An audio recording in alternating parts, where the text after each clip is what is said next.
Le père de Elon Musk dit des choses très étranges et très inquiétantes sur l'Afrique du Sud qui doivent être corrigées. As far as oppressing the blacks were concerned, that's not true. Every black had work. Blacks had owned their homelands, and we were not allowed to buy land in their homelands. Il faut dire que pendant et avant l'apartheid, les Noirs étaient placés dans ce qu'on appelait des bantoustans, qui étaient comme des réserves qui représentaient à peine 14% du territoire. Le Native Land Act de 1913 interdisait même aux Noirs d'acheter ou de louer des terres dans la majorité du pays. Et dire aussi que les Noirs avaient du travail, c'est comme dire que pendant l'esclavage, les Noirs avaient du travail.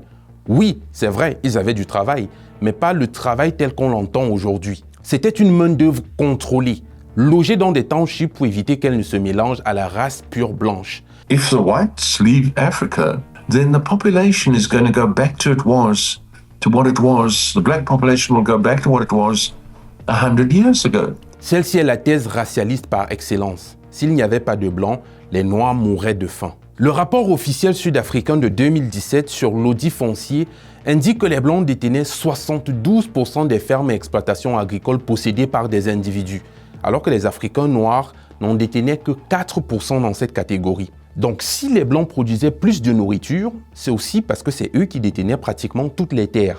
When did Mandela kill women and children? He actually was found guilty of placing bombs.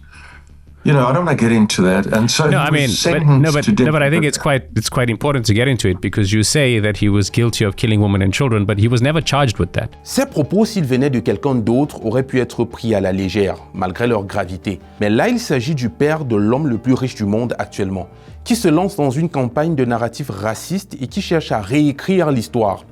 Sachant que son fils, depuis l'an dernier, pousse le narratif avec Donald Trump selon lequel les Blancs en Afrique du Sud sont en train d'être éliminés par les Noirs, il y a de quoi s'inquiéter. Parce que la désinformation en soi est déjà dangereuse. Mais la désinformation entre les mains de quelqu'un qui a assez de capital et de moyens pour déformer certaines pages de l'histoire, c'est encore plus dangereux. D'où l'urgence de pousser notre propre narratif et de faire entendre notre son de cloche. Sinon, dans quelques décennies, nous aurons, nous et nos enfants, été tellement nourris au narratif des autres qu'on finira par y croire. Je suis Livingstone Amang, c'était Afro au quotidien. Continuez de suivre Afro Média pour un narratif africain sans complaisance, mais sans condescendance. À demain.